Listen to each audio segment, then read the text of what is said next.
দিদি গাড়িতে হামলা চালিয়েছে দিদি।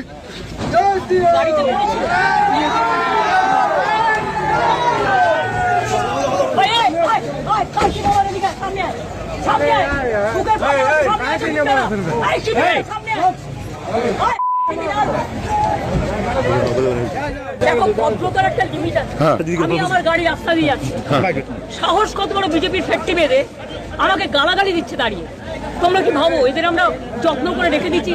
বাইরের outsider, they are not Bengal local people.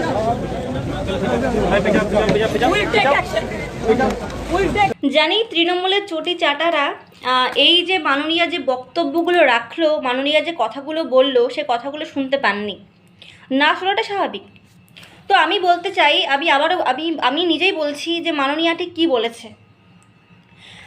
এখানে মাননীয়া গাড়ি নিয়ে যাচ্ছিল, তখন সাইড থেকে কিছু মানুষ তারা জয় শ্রীরাম বলে চিৎকার করেছে। তো সেখানে মাননীয়া গাড়ি থেকে নেমে তিনি বলছেন যে আমাকে গালাগালি দেওয়া হয়েছে, কিন্তু মাননীয়াকে বলা হয়েছিল জয় শ্রীরাম। মানে মাননীয়ার রাম নামে এত ভয়, এত মানে আমি বুঝতে পারছি না যে রাম নামে মাননীয়ার এত সমস্যা কেন। কখনো আমরা শুনতে পাই যে মদন মিত্র বলছেন, তৃণমূলের নেতারা, তিনি বলছেন যে রাম হচ্ছে মুসলমান। কখনো মাননীয়া বলছেন যে রাম হচ্ছে বহিরাগত। আবার কখনো মাননীয়া বলছেন যে রাম নাম নিয়ে মানে গালাগালি দিচ্ছে। রাম নয়, মানে রাম নাম, জয় শ্রীরাম হচ্ছে গালাগালির সমান। মাননীয়াকে রাম নাম বলে গালাগালি দেওয়া হচ্ছে।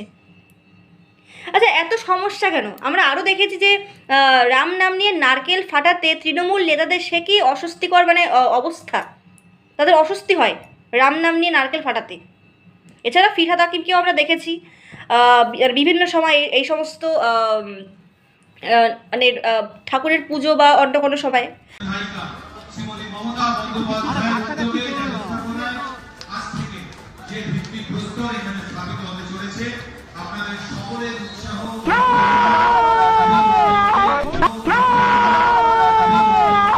তো আমার কথা হচ্ছে, এত সমস্যা কেন রাম নামে তৃণমূল নেতাদের, এত সমস্যা কেন?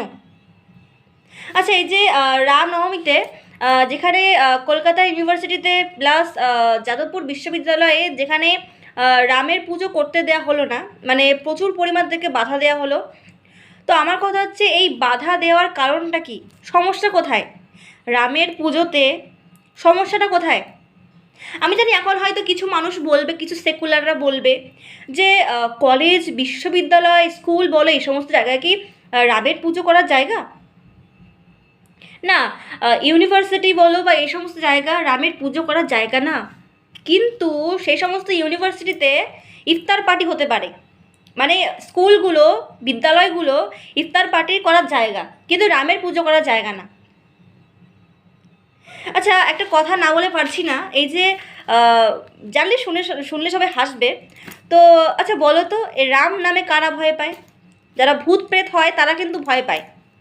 আর এই মাননীয়া তিনিও কিন্তু সেম, মানে আমরা যা দেখতে পাচ্ছি, যেখানে মাননীয়াকে জয় শ্রীরাম বললে মাননীয়া বলছে যে আমাকে গালাগালি দেওয়া হচ্ছে। প্রেসের সামনে মাননীয়া সেটাই কিন্তু বলছে যে আমাকে গালাগালি দেওয়া হয়েছে। মাননীয়াকে জয় শ্রীরাম বলা হয়েছে, কিন্তু মাননীয়া মনে করছেন তাকে গালাগালি দেওয়া হচ্ছে। তার মানে মাননীয়া কি প্রমাণ করতে চাইছেন? যে তিনি ভূত? মানে এটা কিন্তু আমার কথা নয়, এটা মাননীয়ার মানে অঙ্গি ভঙ্গি, মাননীয়ার কথা, মাননীয়ার বক্তব্যে কিন্তু এটাই প্রমাণিত হচ্ছে। আমি জানি না যে তৃণমূল কংগ্রেসের বা এই সমস্ত বাম, সিপিএম, এদের রাম নামে এত সমস্যা কেন? বারবার এরা প্রমাণ করতে চায় যে রাম হচ্ছে বহিরাগত, রাম আমাদের মানে হিন্দুদের সঙ্গে রামের কোনো সম্পর্ক নেই। আমি জানি না যে রামের সঙ্গে কি সম্পর্ক এনাদের। তো আমার জাস্ট এই প্রশ্নটা ছিল যে কেন মাননীয় রাম নামে সমস্যা। তো তৃণমূলের নেতাদেরকে আমি বা কর্মীদেরকে আমি বলছি যে আপনারা প্লিজ আমাকে জানাবেন যে এত রাম নামে আপনাদের সমস্যা কিসের, কোথায় সমস্যা।